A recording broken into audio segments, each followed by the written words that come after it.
Hey, what's up? It's Ben from WODprep, and in this video, I'm gonna teach you how to do double unders and stop tripping on the rope.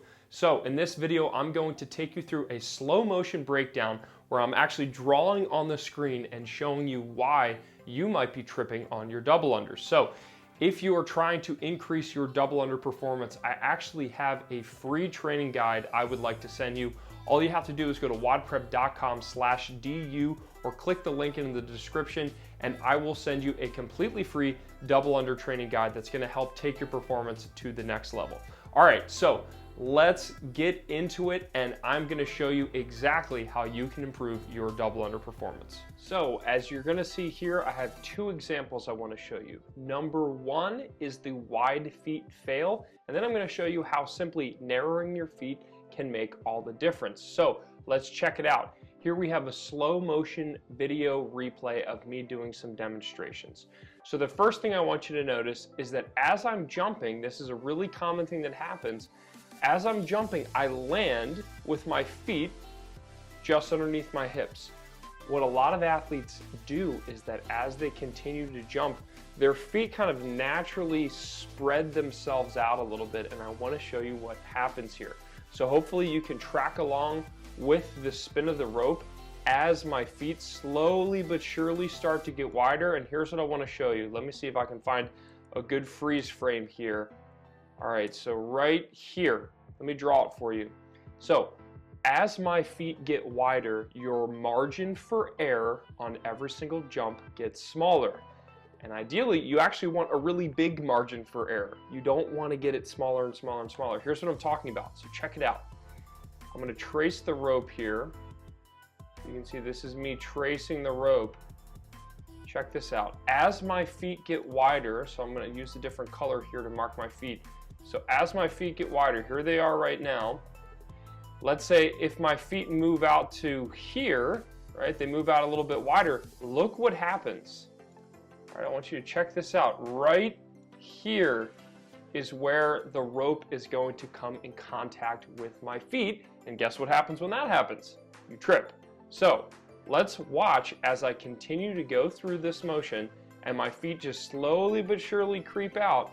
So you'll see that I am barely missing the rope. It's a pretty bad outline. This is where the rope is right now. Look at how close I am down here. Very, very close.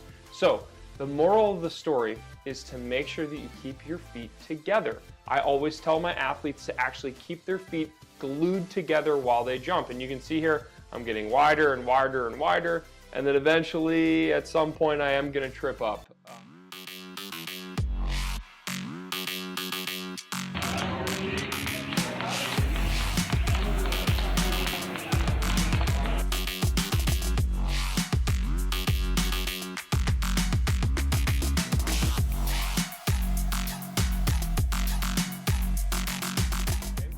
So if I go to my other video, this is a demonstration of me doing what I call a narrow foot jump. So this is good. This is what you want. Although it might not be the perfect jumping position where you can't jump as high as you possibly can, it does allow you to jump high enough for double unders, and it makes sure that you have enough margin for error on the sides of your feet. So let's check this out. So the rope, I can tell because I have it pulled up on my computer. Look at how much more margin for error there is, right? There's a huge gap between the rope and the sides of my feet. If we compare that, it's literally millimeters how close this rope is coming to my feet because of how wide my feet are. You can see how close it's getting, and then eventually I do trip up.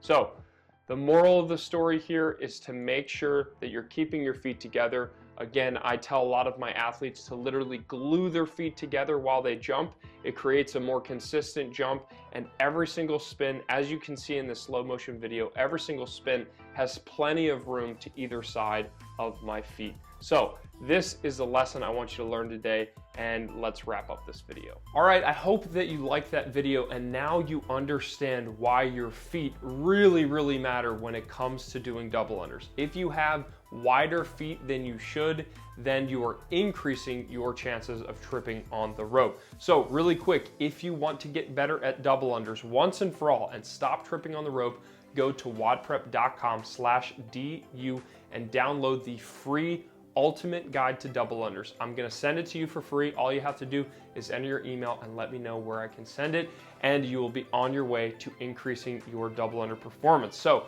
thumbs up if you liked the video, thumbs down if you didn't. Make sure you click the subscribe button somewhere down below the video to make sure you don't miss any more of the WODprep training content that's on the way.